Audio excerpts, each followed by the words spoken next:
ആചാരത്തിന്റെ കപട മുഖം നിങ്ങൾ അറിയണം. അലക്കിത്തേച്ച വസ്ത്രവുമായി പൊതുസമൂഹത്തിൽ കമ്മ്യൂണിസ്റ്റുകാർക്കൊരു സദാചാരമുണ്ട്. ഒളിവിൽ അവർക്കൊരു സദാചാരമുണ്ട്. കമ്മ്യൂണിസ്റ്റുകാർ ഇതിന് പറയുന്ന കമ്മ്യൂൺ എന്നാണ്. കമ്മ്യൂൺ എന്ന് പറഞ്ഞാൽ സ്ത്രീ പുരുഷ സമത്വം. കമ്മ്യൂൺ എന്ന് പറഞ്ഞാൽ ലൈംഗിക വ്യത്യാസമില്ലാത്ത ഒരു ഏർപ്പാട്. അപ്പൊ കമ്മ്യൂണിസ്റ്റുകാർക്ക് കമ്മ്യൂൺ ആകാം, സ്ത്രീകളുമായി യാത്ര ചെയ്യാം, ഒരുമിച്ച് ശയിക്കാം, അനാശാസ്യമല്ല. ഇവിടുത്തെ ഒരു മന്ത്രിക്ക് പരസ്യമായി ഭാര്യയെ പിണക്കി അയക്കാം, മറ്റൊരു സ്ത്രീയുമായി കൂടാം, യാത്ര ചെയ്യാം, അന്തിയുറങ്ങാം. അതിലൊരു സദാചാര വിരുദ്ധവുമില്ല. കാര്യം അത് കമ്മ്യൂണാണ്, അത് സദാചാര വിരുദ്ധമല്ല. മാത്രമല്ല, ഞാൻ നിങ്ങളുടെ ഈ കേരളത്തിലെ ഒരു വലിയ നേതാവിനെ കുറിച്ച് പറയാം. അങ്ങക്ക് അറിയുമെന്നറിയില്ല, 2007 മംഗളം ഓണപ്പതിപ്പിൽ വന്നൊരു കാര്യമാണ്.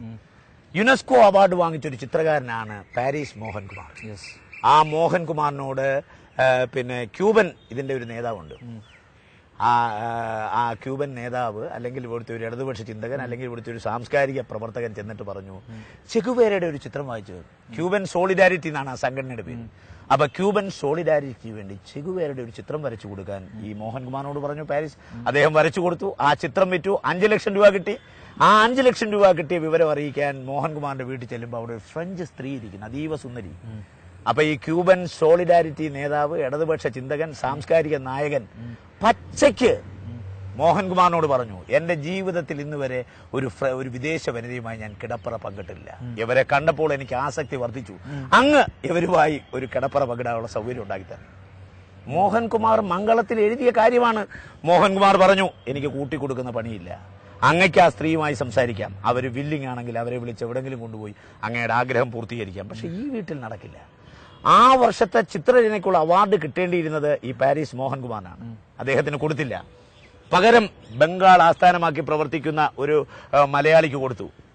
അന്ന് പാരീസ് മോഹൻകുമാർ മംഗളത്തിൽ എഴുതി, ഈ ക്യൂബൻ സോളിഡാരിറ്റി നേതാവിന് നൃത്തത്തോടല്ല താല്പര്യം, നർത്തകിയോടാണ്. പാട്ടിനോടല്ല താല്പര്യം, പാട്ടുകാരിയോടാണ്. സാംസ്കാരിക പ്രവർത്തനത്തിന്റെ പേരിൽ ഇയാൾ ഊരു ചുറ്റുന്നത് സംസ്കാരം വർദ്ധിപ്പിക്കാനല്ല, വ്യഭിചരിക്കാനാണ്. മംഗളത്തിന്റെ കോപ്പി തരാം. എന്താ ഇവിടെ ഡിവൈഎഫ്ഐക്കാർ മാനനഷ്ട കേസ് കൊടുക്കാഞ്ഞ്? ഈ ക്യൂബൻ സോളിഡാരിറ്റി നേതാവ് ആരാന്ന് ഇനി ഞാൻ തൊട്ട് കാണിക്കണം, പേര് പറയണം, എല്ലാവർക്കും അറിയാം. അതാ ഞാൻ പറഞ്ഞത്, കമ്മ്യൂണിസ്റ്റുകാർക്ക് സദാചാരത്തിന്റെ ഇരട്ട മുഖമാണുള്ളത്. പക്ഷെ ഞങ്ങൾക്കതില്ല. രാജ്മോഹൻ ഉണ്ണിത്താൻ ഒറ്റ മുഖേ ഉള്ളൂ. ഞാൻ കേരളത്തിലെ സ്ത്രീകളെ ബഹുമാനിക്കുന്നു. എന്റെ അമ്മ മരിക്കാൻ നേരത്ത് പറഞ്ഞ വാചകം അനിൽ നമ്പ്യാർക്കറിയാവോ? എന്റെ മകനോട് ജീവിച്ച് എനിക്ക് കൊതി തീർന്നില്ല. ഇനി ഒരു ജന്മമുണ്ടെങ്കിൽ ഒരിക്കൽ കൂടി അവനെ ഗർഭം ധരിക്കണം, അവൻ എന്റെ മകനായി ജനിക്കണം. എന്റെ അമ്മ കൊതി തീരാതെ മരിച്ചു. എന്റെ ഭാര്യയ്ക്ക് എന്നോട് ജീവിച്ച് കൊതി തീർന്നിട്ടില്ല, എന്റെ മക്കൾക്ക്. ഞാൻ സ്ത്രീകളെ ബഹുമാനിക്കുന്നു, ആരാധിക്കുന്നു. മാത്രമല്ല, കേരളത്തിലെ സ്ത്രീ സമൂഹം ഉണ്ണിത്താൻ എന്ന് പറഞ്ഞാൽ മരിക്കും. കേരളത്തിലെ എന്നെ സ്നേഹിക്കുന്ന എന്റെ അമ്മമാരിലും എന്റെ സഹോദരിമാരിലും എന്റെ സ്നേഹിതമാരായ സ്ത്രീകളിലും എന്നെക്കുറിച്ച് അവമതിപ്പുണ്ടാക്കാൻ ബോധപൂർവമാണ് ഈ 4-5 മണിക്കൂർ ഈ കൈരളി ഇത്ര കണ്ടെന്നെ അവമാനിച്ചു. എന്ത് തെറ്റ് ചെയ്തിട്ടാണ് ഈ കൈരളി? ഞാൻ എന്ത് ചെയ്തെന്നാ കൈരളി പറയുന്നത്? ഞാൻ പ്രായപൂർത്തിയാകാത്തൊരു പെണ്ണിനെ പീഡിപ്പിച്ചിട്ടില്ല. പ്രായപൂർത്തിയായ ഒരു പെണ്ണിനെ മാനഭംഗപ്പെടുത്താൻ ചെന്നിട്ടില്ല. എന്റെ കൂടെ വന്നു എന്ന് പറഞ്ഞ പെണ്ണ് 15 വർഷമായി എന്നോട് വരുന്നു.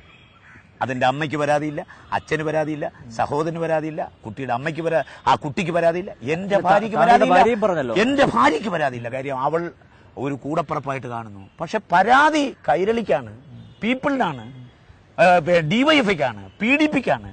അപ്പൊ ഈ സസ്പെൻഷൻ ഉടൻ തന്നെ പിൻവലിക്കപ്പെടും.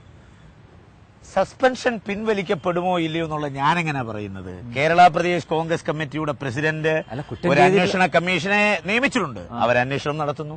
അന്വേഷണത്തിൽ ഞാൻ കുറ്റക്കാരനാണെന്ന് കണ്ടാൽ എങ്ങനെ സസ്പെൻഷൻ പിൻവലിക്കുന്നത്? മൊഴി രേഖപ്പെടുത്തിയോ? ഞാൻ മൊഴി രേഖപ്പെടുത്തിയിട്ടില്ല. ഇല്ലല്ല, അദ്ദേഹം എന്നെ വിളിച്ചിരുന്നു, മൊഴി രേഖപ്പെടുത്തണമെന്ന് ആവശ്യപ്പെട്ടിട്ടുണ്ട്.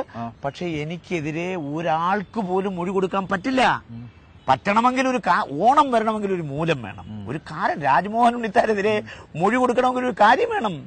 ഞാൻ ഇപ്രാവശ്യം വർത്തമാനത്തിന് വിളിച്ചപ്പോ ഒരു പെട്ടെന്ന് പങ്കെടുക്കണോ വേണ്ട ഒരു സംശയം. 2 കാര്യം കൊണ്ടാണ് ഞാൻ പങ്കെടുക്കണ്ട എന്ന് തീരുമാനിച്ചത്. ഒന്ന്, ഈ കേസ് ചാർജ് ചെയ്ത് കോടതിയിൽ അതിന്റെ ചാർജ് ഷീറ്റ് എത്തിയിട്ടില്ല. 2, ശ്രീ NP മൊയ്തീനെ ഒരു അന്വേഷണ കമ്മീഷനായി KPCC പ്രസിഡന്റ് വെച്ചിട്ടുണ്ട്. ആ അന്വേഷണം പൂർത്തിയായിട്ടില്ല. അപ്പൊ സ്വാഭാവികമായിട്ട് ഞാൻ വരണ്ട എന്ന് തീരുമാനിച്ചതിന് വന്നത് ഒറ്റ കാരണം കൊണ്ടാണ്.